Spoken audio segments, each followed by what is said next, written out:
नमस्कार दोस्तों, आज की वीडियो बहुत ज़्यादा इम्पोर्टेंट होने वाली है क्योंकि आज की वीडियो में हम बात करेंगे पोस्ट ऑफिस की एक ऐसी स्कीम के बारे में जिसकी इंटरेस्ट रेट पोस्ट ऑफिस की सारी जितनी भी स्कीम्स हैं उन सबसे ज़्यादा है।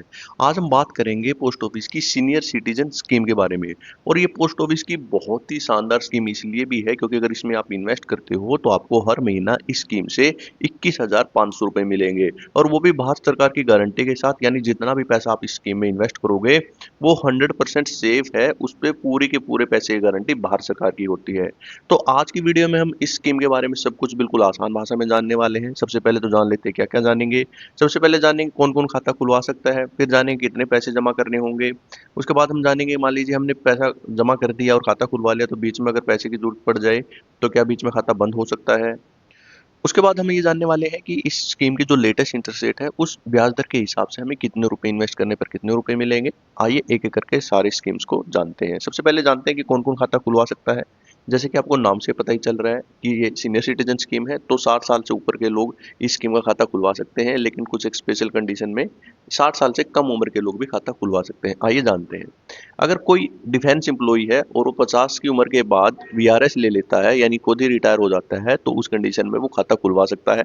या फिर कोई सिविल एम्प्लॉई है, डिफेंस एम्प्लॉई को छोड़कर कोई दूसरा गवर्नमेंट एम्प्लॉई है, वो 55 उम्र की इस बाद वीआरएस लेता है, तो वो भी स्कीम का खाता खुलवा सकता है। या फिर भगवान ना करे कोई गवर्नमेंट एम्प्लॉई है और उसकी 50 की उम्र के बाद डेथ हो जाती है, तो उसके जो स्पाउस है, पति या पत्नी, वो भी स्कीम का खाता खुलवा सकते हैं। लेकिन तीनों ही कंडीशन में ध्यान रखने वाली बात यह है कि जब भी वो उनको बेनिफिट मिलेंगे, पैसे मिलेंगे, उसके 3 महीने के अंदर-अंदर आपको ये खाता खुलवाना है, वरना ये खाता नहीं खुलेगा। और ये पहले कंडीशन 1 महीने की थी, अब इसको बढ़ाकर 3 महीने कर दिया गया है। और कई केस में ऐसा होता है कि पैसे कभी थोड़े आते हैं, फिर बाद में आते हैं, तो आपको उसी हिसाब से जब आपकी पेमेंट आपके अकाउंट में आ जाती है, वहाँ से आपको 3 महीने कैलकुलेट करने हैं। आइए अब बात करते हैं कि हमें इस स्कीम में कितने पैसे जमा करने होंगे। देखिए, ये खाता आप ₹1000 से भी खुलवा सकते हैं और इसकी मैक्सिमम लिमिट 30 लाख रुपए है। यानी इस स्कीम में आप 30 लाख रुपए तक जमा कर सकते हैं। मान लीजिए आपने गलती से 30 लाख से ज़्यादा पैसे इस स्कीम में जमा कर दिए हैं, तो जैसे ही पोस्ट ऑफिस को पता चलेगा, वो पैसे आपको लौटा दिए जाएँगे। लेकिन उस कंडीशन में जितने भी पैसे ऊपर थे 30 लाख से, उस पे आपको सिंपल खुले खाते का ब्याज मिलेगा, सीनियर सिटीज़न स्कीम का ब्याज नहीं मिलेगा। तो इस चीज़ का ज़रूर ध्यान रखिएगा क्योंकि बहुत सारी कंडीशन में ऐसा होता है कि पैसे ज़्यादा जमा हो जाते हैं, फिर उनको लगता है कि ब्याज हमें कम दिया गया है। तो इस चीज़ का बिल्कुल ध्यान रख के ही अपना अकाउंट खुलवाइएगा। और 1000 के और 30 लाख के बीच में आप कभी भी ये अकाउंट कितने रुपए का खुलवा सकते हैं। और अगर आप चाहते हैं कि हम एक से ज़्यादा अकाउंट खुलवाना चाहते हैं, तो आप एक से ज़्यादा भी अकाउंट खुलवा सकते हैं, लेकिन टोटल लिमिट यही रहेगी कुछ सभी अकाउंट्स को मिला के। आइए अब बात करते हैं कि ये स्कीम काम कैसे करती है। देखिए, आपने अकाउंट खुलवा लिया और आपने पैसे जमा कर दिए, तो उस स्कीम का जो भी ब्याज बनेगा, वो हर 3 महीने में आपके सेविंग अकाउंट जो भी खुला खाता होगा, उसमें आता रहेगा। वो ब्याज कब-कब आएगा? 31 मार्च, 30 जून, 30 सितंबर और 31 दिसंबर को वो आपके अकाउंट में आ जाएगा, यानी हर 3 महीने में आपके अकाउंट में आ जाएगा। अगर आप चाहते हैं कि आप इस ब्याज को अपने बैंक अकाउंट पे लेना चाहते हैं, तो ईसीएस फैसिलिटी के माध्यम से आप उसको अपने बैंक अकाउंट में भी ले सकते हैं। देखिए, सबसे बड़ी कन्फ्यूज़न जो हमारे दिमाग में रहती है वो ये, मान लीजिए हमने अकाउंट खुलवा लिया, हमारा ब्याज भी आ रहा है, तो क्या इस ब्याज पर टीडीएस काटा जाएगा, यानी टैक्स पहले डिडक्ट कर लिया जाएगा? जी हाँ, लेकिन इसकी पहले लिमिट 50,000 होती थी, यानी किसी की अगर 50,000 रुपए से ज़्यादा 1 साल में ब्याज आता है तो उसका 10% टीडीएस काट लिया जाता था। लेकिन अब इस लिमिट को बढ़ाकर 1 लाख रुपए कर दिया है। यानी कि अब अगर टोटल ब्याज आपका एक फाइनेंशियल ईयर में 1 लाख रुपए से कम है, तो आपका टीडीएस नहीं काटा जाएगा, और अगर 1 लाख से ज़्यादा है तो उस कंडीशन में आपका टीडीएस काटा जाएगा। लेकिन ध्यान देने वाली बात ये है कि अगर आपका जो टोटल इनकम है, जो आपकी और किसी सोर्सेज से भी कमा रहे हो, अगर वो टैक्सेबल इनकम नहीं है, तो आप 15G या 15H फॉर्म भर के दोगे, तो आपका वो जो टीडीएस है वो काटा नहीं जाएगा, बेशक आपका 1 लाख से ज़्यादा ब्याज बनता हो। तो अपना 15G और 15H फॉर्म टाइम से आप अगर सबमिट करवा दोगे पोस्ट ऑफिस में, तो उस कंडीशन में आप टीडीएस से बच सकते हो।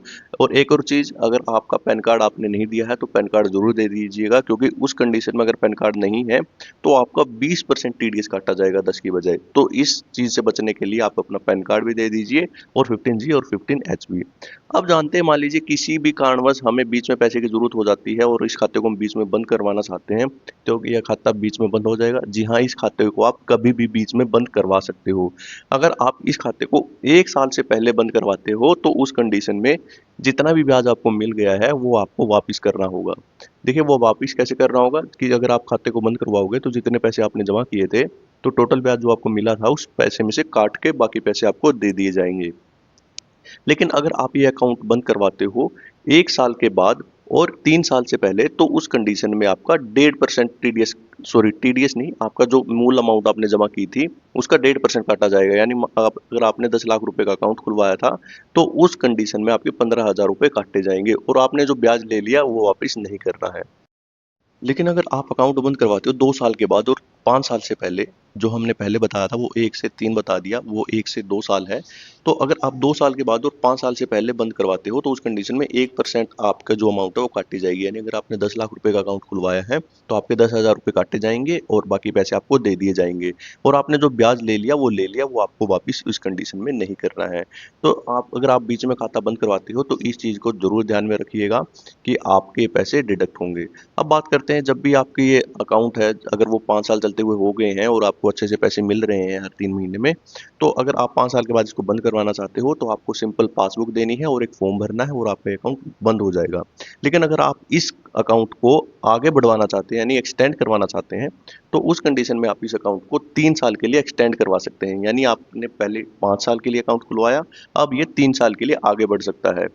और पहले क्या कंडीशन थी कि जो आपका अकाउंट था वो एक बार ही एक्सटेंड हो सकता था, लेकिन अब आप जितनी बार चाहें इस खाते को एक्सटेंड करवा सकते हैं। तो इस चीज़ का ज़रूर ध्यान रखिएगा। और मान लीजिए किसी ने खाता खुलवाया और भगवान ना करे उसकी डेथ हो जाती है, तो उसको नॉमिनी जो भी हैं उनको पैसा मिल जाएगा। या फिर अगर ये खाता उन्होंने जॉइंट खुलवाया है, पति या पत्नी के साथ ही ये खाता जॉइंट खुल सकता है, तो उस कंडीशन में अगर उनकी जो पति या पत्नी है वो 60 साल से ऊपर के हैं, तो उस खाते को 5 साल तक कंटिन्यू रख सकते हैं। उनके पास दोनों ऑप्शन है, वो चाहें तो पैसे ले सकते हैं या फिर इस खाते को ही कंटिन्यू रख सकते हैं, वो आपके ऊपर डिपेंड है।